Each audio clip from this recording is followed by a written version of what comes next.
feet. Go. Coming out of the blue corner. Out of Pentagon.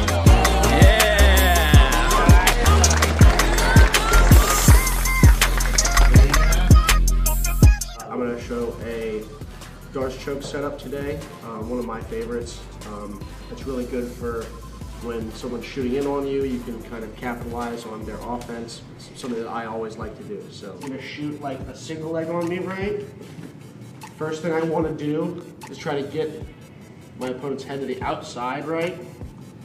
And under wrap his arm until I can get my hand. I want to be able to see my hand all the way up here, okay?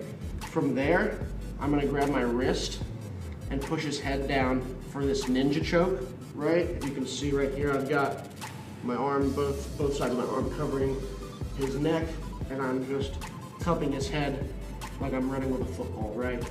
From here I can usually get my leg down and I can really start putting pressure in. It's hard for them to fight my hands here, so generally what they'll do is they'll try to roll out of it, right? He goes to roll. As he rolls, I kind of let him go, and I try to drop with him to lay on his arm right here. If I don't lay on his arm, he's going to be able to get fully flat to the mat, right? And then I won't be able to do the Darce. So, as I come here, I'm laying flat on this arm right here. I'm going to pick up his head with my front headlock arm to slide my secondary arm underneath, all right? Once I'm here, there can be a bit of a hand fight, right? He can try to 2-on-1 and push my arm off.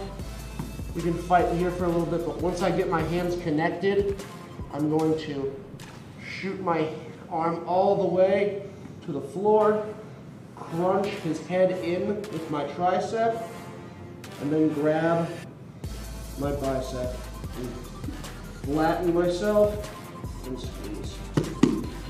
Okay. A lot of times when we do this, the person will try to hook up half guard. I actually like that a lot. They think that they're trying to help themselves, but they're actually just making it worse.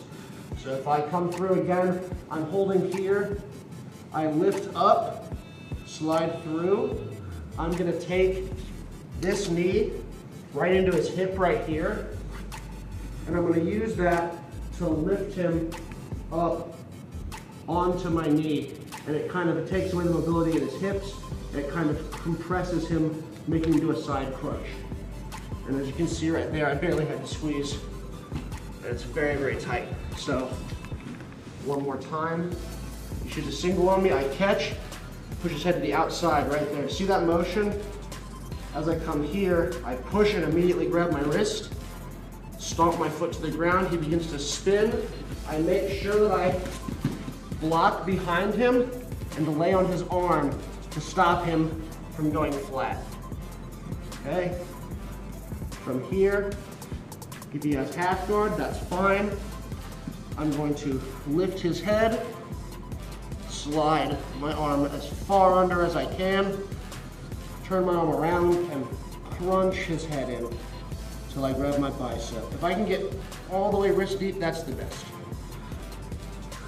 Pin his hip with my free leg, my free knee, lift him up onto his side, and then squeeze. Nice, let's go. Right in the head. Compose yourself, and we'll come out. Yeah! That's how I do it. That's how it's done. Would you like me to do it? Please edit that part out. I might. Did you like that video? Don't forget to like, comment, and subscribe. We also have some awesome content right here and here. Check it out.